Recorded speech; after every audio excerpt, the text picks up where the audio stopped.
karena gini ternyata ya, doom scrolling itu, jadi gini, aku kasih sedikit penjelasan yang aku baru pelajari ya. Otak itu goblok.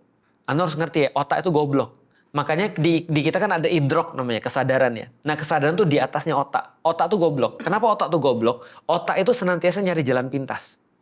Otak itu tidak mau bahaya. Contoh ya, contoh misalnya ya. Badanku segini. Aku bilang, udah gemuk nih Lik, kurusin dong badannya. Otak bilang, nggak mau. Aku nggak mau kurus. Kenapa? Kurus artinya bahaya.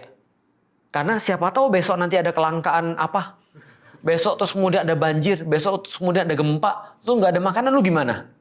Otakku bilang, aku nggak mau berubah. Aku mau gendut. Karena gendut itu lebih dekat pada survive. Paham ya sampai di sini? Otak kita tuh goblok. Nah jadi otak itu akan bilang, udah gini aja deh. Lu istirahat aja gitu maksudnya.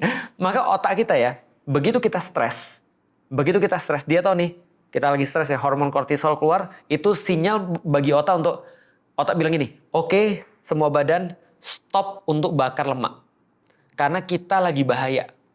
Kita lagi mau menghadapi kondisi yang tidak jelas ini. Belum tentu kita bisa dapat asupan lagi. Semua badan berhenti untuk bakar lemak. Maka orang-orang yang ketika dia terus kemudian stres, itu nggak mungkin kurus.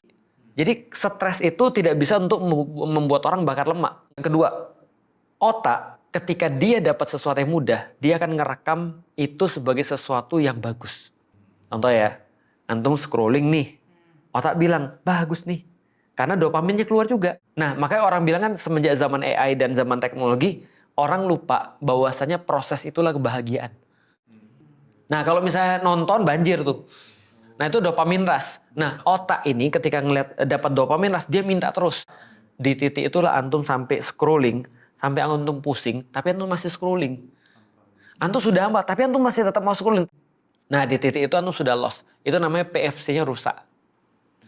Nah, ketika PFC-nya rusak, antum tidak bisa membedakan mana yang harus dikerjakan, mana yang tidak. Itu yang membuat orang sekarang nggak produktif. Karena dia tahu apa yang harus dikerjain, tapi dia nggak bisa kerjain. Bukan nggak mau, nggak bisa. Kenapa nggak bisa? Otaknya sudah mati.